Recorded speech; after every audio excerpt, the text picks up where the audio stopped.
Olá, seja bem-vindo a mais esse vídeo. Reserve um momento tranquilo em seu dia para que possa absorver melhor esse conteúdo. Aqui faremos leituras e comentários de textos dos mais diversos filósofos, pensadores e gurus que já passaram a sua mensagem. Espero que esse vídeo possa te ajudar nessa caminhada, assim como tem me ajudado. E não se esqueça de deixar seu comentário ou reflexão e, claro, compartilhar o conteúdo com quem precisar.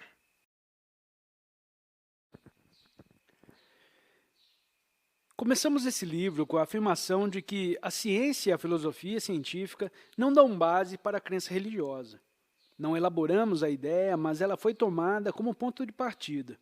Adotamos a visão predominante de que a existência de Deus, de qualquer absoluto e de uma ordem eterna para além desse mundo, não tem suporte lógico nem significado.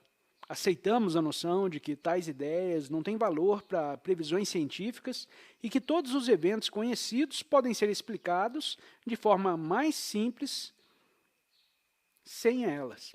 Ao mesmo tempo, dissemos que a religião não precisa se opor a essa visão, pois quase todas as tradições espirituais reconhecem que há um estágio no desenvolvimento humano em que a crença, em contraste com a fé, e suas seguranças precisam ser deixadas para trás. Até aqui, acho que não afirmamos nada que não possa ser verificado em experimentos, nem asseveramos nada que entre em conflito sério com a visão de mundo científica. No entanto, chegamos a um ponto em que as principais ideias da religião e da metafísica tradicional podem voltar a se tornar inteligíveis e significativas, não como crenças, mas como símbolos válidos de experiência. A ciência e a religião falam sobre a mesma coisa, mas usam tipos diferentes de linguagem. Em geral, as afirmações da ciência têm a ver com o passado e com o futuro. A ciência descreve eventos. Ele nos conta como as coisas acontecem ao nos dar um relato detalhado do que aconteceu. Ele descobre que eventos ocorrem em várias frequências e ordens, e, com base nisso, faz apostas ou previsões à luz das quais podemos tomar medidas práticas e fazer adaptações ao longo dos eventos. Para fazer essas apostas, ele não precisa ter conhecimento sobre Deus nem sobre a vida eterna. Ele precisa ter conhecimento do passado, do que já aconteceu. Por outro lado, as afirmações da religião têm a ver com o presente. Mas tanto as pessoas religiosas quanto as científicas estão sob a impressão de que a religião se preocupa mais com o passado e com o futuro. Esse equívoco é natural, porque a religião parece fazer assertivas sobre como esse mundo começou e como vai acabar. Durante muito tempo, ela se conectou com profecia, o que é, sem dúvida, a mesma coisa que evidência. Afirma que o mundo foi feito por Deus e que isso se deu por um propósito, que vai além, que vai se cumprir em um futuro distante, na vida do mundo vindouro.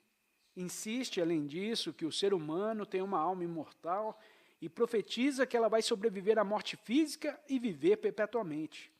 O cientista, portanto, sente-se justificado quando diz que tais previsões não podem ser verificadas e que são feitas com pouquíssima referência aos eventos passados que sabemos ter acontecido.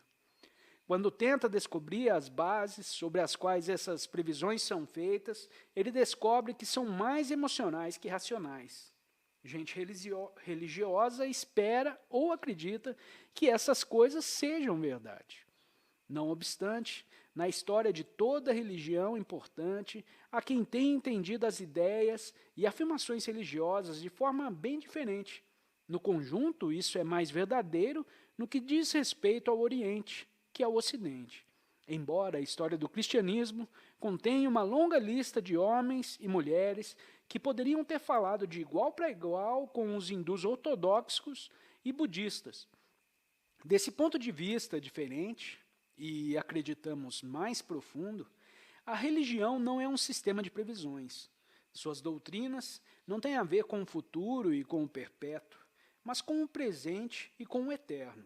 Não são um conjunto de crenças e esperanças, mas, pelo contrário, um conjunto de símbolos gráficos a respeito da experiência presente. Tradicionalmente, esses símbolos são de dois tipos. Um descreve o jeito religioso de entender o presente na forma de imagens concretas e histórias.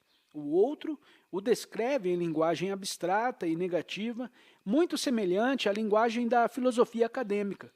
Por conveniência, chamamos esses dois tipos de símbolo religioso e metafísico. Mas devemos lembrar que metafísico, nesse sentido, não é filosofia especulativa. Não é uma tentativa de antecipar a ciência e dar uma descrição lógica do universo e de suas origens. É uma forma de representar o conhecimento do presente. Símbolos religiosos são especialmente característicos do cristianismo, do Islã e do judaísmo, enquanto doutrinas do tipo oriental são mais metafísicas. Dissemos que ciência e religião estão falando sobre o mesmo mundo e, ao longo deste livro, não nos preocupamos com nada além da vida real, com coisas que podem ser vistas, sentidas e experienciadas. Vamos, portanto, ser repreendidos por críticos religiosos, por estarmos reduzindo a religião a naturalismo e por identificarmos Deus com a natureza, desvirtuando a religião e zombando dela ao tirar seu conteúdo sobrenatural essencial. Mas quando perguntamos aos teólogos o que eles entendem por sobrenatural, caem em linguagem científica na mesma hora. Definem Deus como dotado de realidade concreta, distinta do universo, e falam dele em termos de história passada e previsões futuras. Insistem que o mundo sobrenatural não é da mesma ordem que o universo estudado pela ciência, mas existe em outro plano da existência, invisível aos sentidos naturais. Começa a soar paranormal, a parecer algo da ordem dos fenômenos da telepatia, da clarividência e clareaudição. Ainda assim, isso é naturalismo puro e simples. Não é sequer pseudociência, pois ciência e naturalismo não estão necessariamente preocupados com coisas visíveis aos sentidos. Ninguém vê elétrons ou quântons. Ninguém é capaz de criar uma imagem sensorial do espaço curvo. Se os fenômenos paranormais existem, não há razão para supor que não possam ser estudados cientificamente e que não possam ser somente outro aspecto da natureza. Na verdade, a ciência se preocupa com coisas inumeráveis que não estão presentes na experiência imediata.